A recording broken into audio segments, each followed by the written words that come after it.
So I wanted to get a jumper because it can be kind of difficult to hold him while we're practicing tennis, and also because I wanted him to get used to swinging and hitting in that standing position, kind of getting used to balancing himself as much as possible and things like that. So I just wanted to give you guys my thoughts on the two different jumpers that we tried as it relates to tennis, and a few things just as like a normal jumper functions, so that you can kind of see which one is best for you. We actually use both still, but I'll tell you guys what I think about each and you can make your own decision. So the first jumper that we got is the Fisher-Price Animal Wonders Jumperoo, shown here.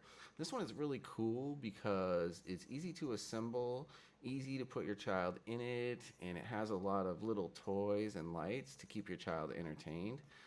The downside of this one is that it takes up space in the living room.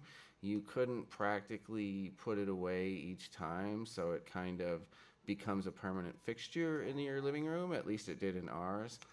For tennis purposes, this one is slightly worse maybe because of all the lights and the little games kind of can become a distraction, and also some of those things can actually get in the way physically of swinging the racket.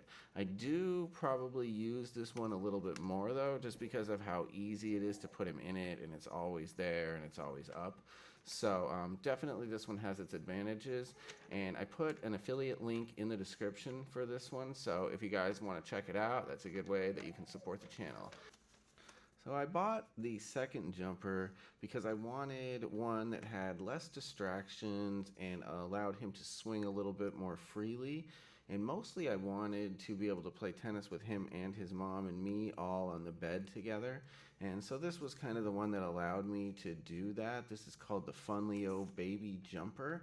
And just so that you guys are aware, this one mounts to the ceiling, so you have to anchor it into one of the studs up there in the ceiling or whatever. So if you're not too handy, this one can be a little bit tougher. Also, each time you put your child into this jumper is significantly more difficult. I haven't found a really easy way to get them into it, especially when it's up on the bed. But it's not too bad. I usually put him in it and then kind of lift him up in the seat and just hook it onto the chain that hangs from the ceiling. I like this one better actually for tennis though, because it allows him to swing the racket a little bit more freely, and it has a little bit more of that standing feel, less distractions. Even though the straps do kind of get in the way of swinging a little bit, I think it's a little bit less than the other jumper.